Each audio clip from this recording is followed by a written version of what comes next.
para Buddha di 10 penjuru di 3 masa, Amitabha Buddha yang terutama, menolong almarhum almarhumah di tanah suci pada tingkat 9 dengan kebajikan yang luar biasa. Kini aku berlindung sepenuh hati, bertobat atas kesalahan yang dilakukan pikiran, ucapan, dan perbuatan.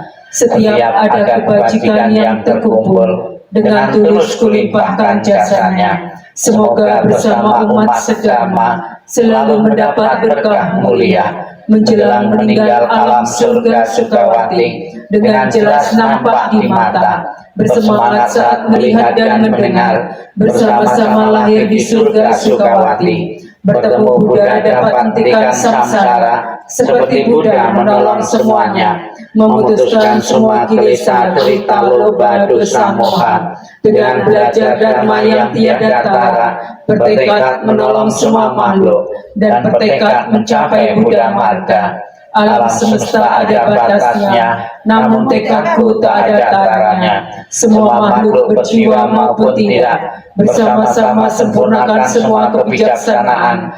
Para Buddha di 10 penjuru di 3 masa, semua Bodhisattva Mahasatwa, semua Bodhisattva Mahasatwa, Maha Prasnya Paramita. Halaman 70. Maikra Suci ke-18 Amitabha Buddha. Kita baca bersama-sama 70. Jika aku telah mencapai Anuttara Samya Sambodhi, makhluk-makhluk yang berada dalam 10 penjuru alam ada melakukan kebajikan 6 paramita, mengulang-ulang namaku siang dan malam dengan batin terpusat, ingin terlahir di tanah suciku. Saat meninggal dunia, aku dengan para bodhisattva akan menjemputnya. Dalam seketika dapat terlahir di tanah suciku surga Sukawati. Bila tidak, maka biarlah aku tidak mencapai Anuttara Samya Sambodhi. Dengan mantra suci memberkati semua makanan, diberikan pada semua murid Buddha yang berada di alam bawah. Semoga makanan yang telah diberkati ini dapat hilangkan kemelekatan. Secepatnya lepas dari alam derita, lagi di tanah suci Buddha Amitabha, berlindung pada Triratna bagikan bodhicitta. Pada akhirnya mencapai kesempurnaan yang tiada tara. Lakukan jasa kebajikan yang berlimpah sepanjang masa. Semua murid Buddha bersama-sama terima makanan yang telah diberkati. Dengan mantra suci memberkati semua makanan, diberikan pada semua makhluk berjiwa yang berada di alam bawah. Semoga makanan yang telah diberkati ini dapat hilangkan kemelekatan. Secepatnya lepas dari alam derita, lagi di tanah suci para Buddha, berlindung pada Triratna bangkitkan bodhicitta. Pada akhirnya mencapai kesempurnaan yang tiada tara. Lakukan jasa dan kebajikan yang berlimpah sepanjang masa. Semua makhluk berjiwa bersama terima makanan yang telah diberkati. Dengan mantra suci memberkati embun surgawi, diberikan pada semua arwah gentayangan yang berada di alam bawah. Semoga makanan yang telah diberkati ini dapat hilangkan kemelekatan. Secepatnya lepas dari alam cerita lagi di tanah suci para Buddha, berlindung pada Triratna bangkitkan bodhicitta. Pada akhirnya mencapai kesempurnaan yang tiada tara. Lakukan jasa kebajikan yang berlimpah sepanjang masa. Semua arwah gentayangan bersama-sama terima makanan yang telah diberkati. Wahai para murid-murid Buddha, kini kami berikan persembahan. Makanan yang dapat memenuhi 10 penjuru, semua dapat menerimanya. Semoga jasa dan kebajikan ini dapat memberkati semua, memberi semua makan pada murid-murid Buddha bersama mencapai kebuddhaan. Wahai para makhluk perasa, kini kami berikan persembahan makanan yang dapat memenuhi 10 penjuru, semua dapat menerimanya. Semoga jasa dan kebajikan ini dapat memberkati semua, memberi semua makanan pada makhluk perasa bersama mencapai kebudayaan. Wahai para makhluk gentayangan, kini kami berikan persembahan makanan yang dapat memenuhi 10 penjuru, semua dapat menerimanya. Semoga jasa-jasa dan kebajikan ini dapat memberkati semua, memberi semua makanan pada arwah gentayangan bersama mencapai kebudayaan. Namo Amitabha.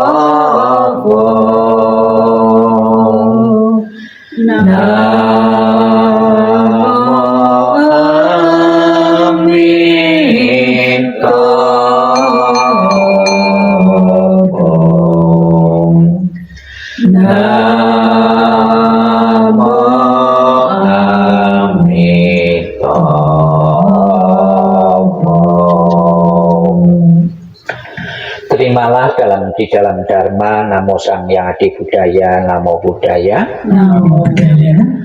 Penghormatan kepada leluhur dalam tradisi Tionghoa ada beberapa tujuan dan manfaat.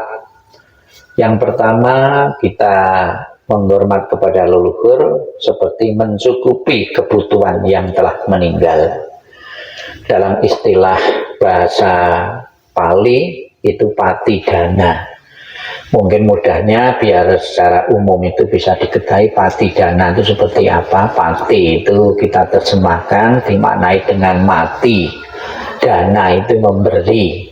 Ya, dermawan memberi kepada orang yang telah mati. Dapat kita lihat Bapak Ibu, kalau memberi kepada orang yang mati, sekalipun makanan, sajian, pakaian, apapun, kalau disajikan kepada orang mati, dari segi jumlah itu juga tetap ya, sampai selesai acara 5 ya tetap 5 buahnya, makanan juga tidak berubah ya kalau diberikan kepada orang mati. Namun ada satu keyakinan, persembahan-persembahan yang disajikan ini yang diperlukan oleh leluhur adalah saripati, ya saripati dari persembahan-persembahan ini. Maka ada yang titen, hasil persembahan itu kalau dimakan yang hidup itu rasanya anyep, ya tidak ada rasa. Ada yang berpendapat itu karena ya menganggap yang dibutuhkan itu saripatinya, kemudian ampas-ampasnya ditinggal. Berbeda dengan persembahan itu, pemberian itu diberikan kepada yang hidup, ya yang dibutuhkan semua, ya ampasnya ya saripatinya diambil semua, ya itu yang pertama mengenai kebutuhan yang meninggal. Di kalangan umat Buddha memang yang meninggal perlu ya bantuan dari makhluk yang masih hidup, leluhur yang masih hidup, namun dimaknai, jadi ini persembahan ini sebagai simbol tanda bakti, memakai lambang ya makanan-makanan seolah-olah yang hidup pun, yang mati pun masih membutuhkan itu. Yang diperlukan dalam agama Buddha jasa kebajikan. Jadi makanan ini setelah saya mengadakan acara ini dikasihkan kepada orang lain. Yang ngasihkan itu, yang keluarga yang ditinggalkan itu mendapat jasa kebajikan. Kalau di tempat lain itu pahala kebajikan. Pahala kebajikan atau jasa kebajikan itulah yang diperlukan oleh leluhur-leluhur yang telah tiada. Dan bukan satu-satunya dengan persembahan makanan yang dibutuhkan leluhur yang telah meninggal, ada banyak kebaikan-kebaikan yang layak dilimpahkan. Bapak Ibu ketemu pengemis, ngasih uang, dalam hatiku limpahkan kebaikanku habis berdana kepada pengemis ini untuk leluhurku yang telah tiada. Ada lagi mencetak buku, ya kebaikan dari mencetak buku atau parita atau kitab suci ini kulimpahkan kepada leluhur-leluhurku. Maka ada beberapa buku agama itu yang di belakangnya itu pelimpahan jasa untuk leluhur-leluhur keluarga yang dituju. Itu yang pertama. Kemudian Tujuan dari membawakan doa ini adalah membuat leluhur kita itu bahagia. Leluhur juga bisa merasakan kepedihan, lebih-lebih leluhur yang terlahir di alam penderitaan. Memang secara kasat mata, secara pasti kita tidak tahu. Kegiatan pelimpahan jasa mendoakan kepada leluhur adalah kegiatan antisipasi, berjaga-jaga kalau leluhur di alam penderitaan. Sudah menjadi kewajiban bagi keluarga yang ditinggalkan sekuat tenaga menolong, membantu leluhur-leluhur yang telah tiada, lebih-lebih dalam keadaan menderita. Kemudian yang ketiga, menunjukkan rasa bakti. Ya, Sang Buddha mengatakan kalau umurmu itu diperpanjang sampai 100 tahun, ya, lamanya 100 tahun kamu gunakan untuk berbakti kepada orang tuamu yang melahirkanmu, yang misalkan kamu tidak pernah akan mencukupi ya waktu 100 tahun itu. Namun Sang Buddha mengatakan ada sesuatu yang bisa dilakukan oleh anak yang berbakti apabila keluarganya masih hidup. Kesempatan untuk berbakti kepada orang tua, jasa kebajikan itu bisa sebanding dengan pengorbanan orang tua yang pernah dipikirkan kepada anaknya. Apa perbuatan-perbuatan yang sebanding? Yang pertama, mengubah orang tuanya dari belum mempunyai keyakinan mempunyai keyakinan. Mudahnya merubah keyakinan sini meyakinkan orang tua. Apabila orang tua kita tidak percaya atau kurang percaya hukum sebab dan akibat, hukum karma, kita yakinkan bahwa segala sesuatu yang kita perbuat itu adalah ada efek negatif dan positifnya. Kalau kita berbuat baik, itu hasilnya juga baik, berbuat jahat hasilnya juga jahat. Mengajarkan, meyakinkan orang tua seperti itu. Kemudian ada lagi perbuatan yang sebanding, mengajarkan orang tua, mengajak orang tua atau melatih orang tua untuk tidak bersifat kikir, ya, medit dan pelit. Karena kebajikan-kebajikan dari dermawan itulah yang akan mendorong seseorang telah di alam bahagia.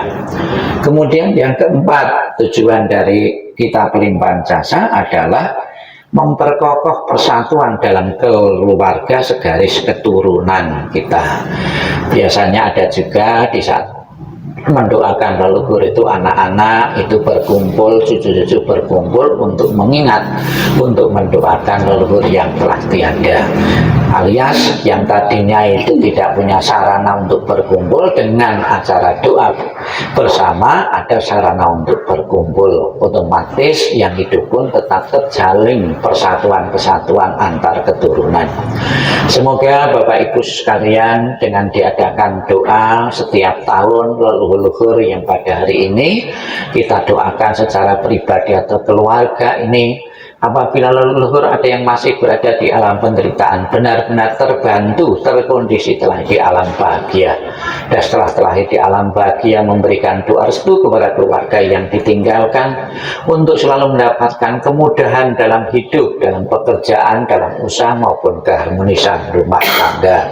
Sadu, sadu, sadu. Marilah Bapak Ibu, kita akhiri rangkaian pembawaan doa pelimpahan jasa ini. Kita bersama-sama baca data pelimpahan jasa 68. Kita baca bersama-sama.